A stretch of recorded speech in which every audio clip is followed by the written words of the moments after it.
انہیں تو آپ جانتے ہی ہیں، ثاقب رضا مصطفی۔ یار مجھے حیرانگی ہوتی ہے، اتنی بڑی گپیں ہانکتے ہیں، یہ دین کے مبلغ ہیں، دین کے اسلام کے مبلغ ہیں، دائی ہیں، ایسی گپیں ہانکتے ہیں اور اللہ کے ولیوں کو کیا سے یہ کیا بنا دیتے ہیں۔ یار اللہ کے برابر بھی بنا دیتے ہو تم لوگ، اور پھر اتنی سپیڈ۔ ثاقب رضا مصطفی کہتے ہیں کابل کے اندر شاہ نقشبندی بخاری علیہ الرحمہ، نقشبندیوں کے امام ہیں، وہ آئے، بادشاہ کے پاس ٹھہرے، بادشاہ کی جو نوکرانی تھی اس نے ان کے ساتھ روحانی نسبت قائم کر لی۔ اب اس نوکرانی کی جو ہم منصب تھی اس نے حسد کیا، بغض کیا، اس نے بادشاہ کا زیور چوری کر لیا۔ اب اس عورت پہ الزام لگا دیا، گواہیاں بھی پیش کر دی گئی، بادشاہ نے جب پوچھا تو ثابت ہو گیا۔ پھر بادشاہ نے کیا کیا کہ حکم دیا کہ اس عورت کو جا کے چھت محل کی چھت سے نیچے گرا دو۔ اب اس عورت کو پہنچایا گیا، جب جلاد نے دھکا دیا اس عورت کو نیچے گرنے کے لیے، اس عورت نے شاہ نقشبندی بخاری علیہ الرحمہ کو پکارا۔ شاہ نقشبندی بخاری علیہ الرحمہ فوراً سے پہلے آئے، اس عورت کو پکڑا اور عورت کو آرام سے نیچے رکھ دیا۔ یار ثاقب رضا مصطفی صاحب، کوئی اللہ کا نام لیں آپ۔ ابھی تو آپ کہہ رہے تھے کہ شاہ نقشبندی بخاری علیہ الرحمہ اس بادشاہ کے پاس تھے، ابھی 1 سیکنڈ ہی گزرا بات پوری ہوتے ہوتے تو آپ نے انہیں بخارا پہنچا دیا اور بخارا سے پھر کابل میں لے آئے۔ یار اللہ کا نام لیں ثاقب رضا مصطفی صاحب، کیا کر رہے ہیں یار آپ؟ اتنی سپیڈ، فرشتے اتنی سپیڈ بنا دی آپ نے ان کی، اور مقام اتنا کہ اللہ سے ملا دیتے ہیں۔ یار ہم بھی جو اللہ کے ولی ان کا احترام کرتے ہیں، ادب کرتے ہیں، مگر ایسے نہیں کرتے جیسے یار آپ گستاخیاں کر رہے ہیں۔ یہ سنیں آپ خود ہی ذرا۔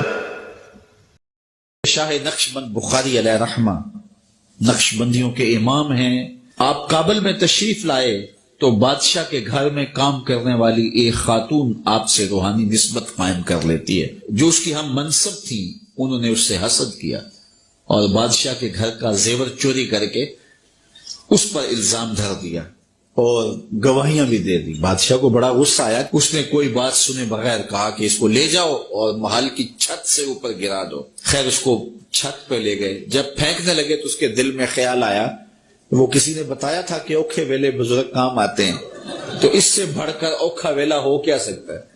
تو اس نے بخارے کی طرف منہ کر کے کہا، شیئا للہ چو گدائے مستمند المدد خواہم ز شاہ نقش بند۔ اور اتنے میں جلاد نے پیچھے سے دھکا دے دیا، جب وہ نیچے گئی تو حضرت شاہ نقشبند بخاری نے پکڑ کے آرام سے زمین پہ رکھ دیا۔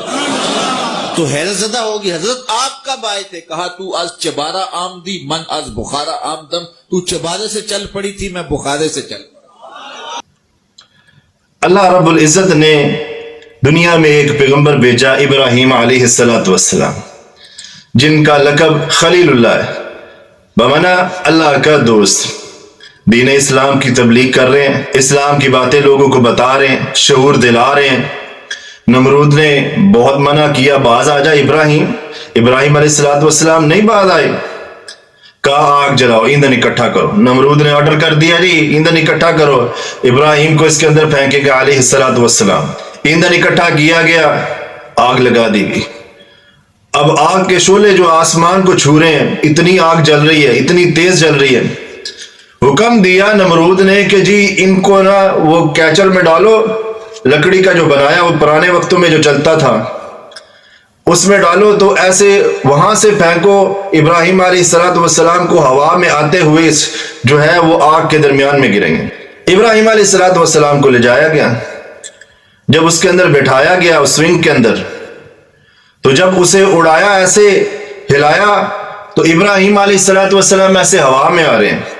اے جبریل جا کے میرے خلیل سے پوچھ کہ تیری مدد کر دیں۔ ابراہیم علیہ السلام کے پاس فوراً جبرائیل علیہ السلام آئے، کہا جبریل علیہ السلام نے کہا اے ابراہیم علیہ السلام، اللہ نے یہ حکم کیا کہ تیری مدد کی جائے، آپ حکم کریں تو میں آپ کو بچا لوں، یا آپ آرڈر کریں تو ان نمرود کو اور اس کے حواریوں کو، اس کی فوج کو میں اس پہاڑ کے اندر ایسے ان کی چٹنی بنا کے رکھ دوں، مسل کر کے رکھ دوں۔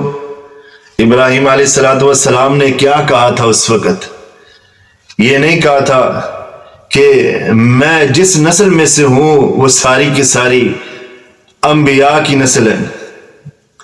اپنے سے بڑے نبیوں کو نہیں پکارا، اپنے سے آنے والے پہلے انبیاء کو نہیں پکارا. کہا جبریل جس نے تجھے بھیجا ہے نا اسے جا کے کہہ وہی میری مدد کرے گا. جبرائیل علیہ السلام واپس گئے، جا کر کے اللہ رب العزت سے کہا اللہ تیرا خلیل تو کہتا ہے میری مدد تو میرا اللہ کرے گا.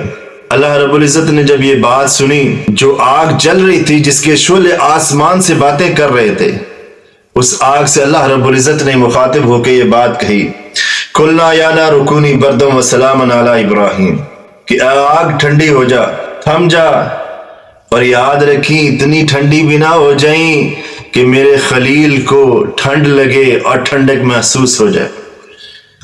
کم ٹھنڈی ہو جائیں، میرے خلیل کو تکلیف نہیں ہونی چاہیے.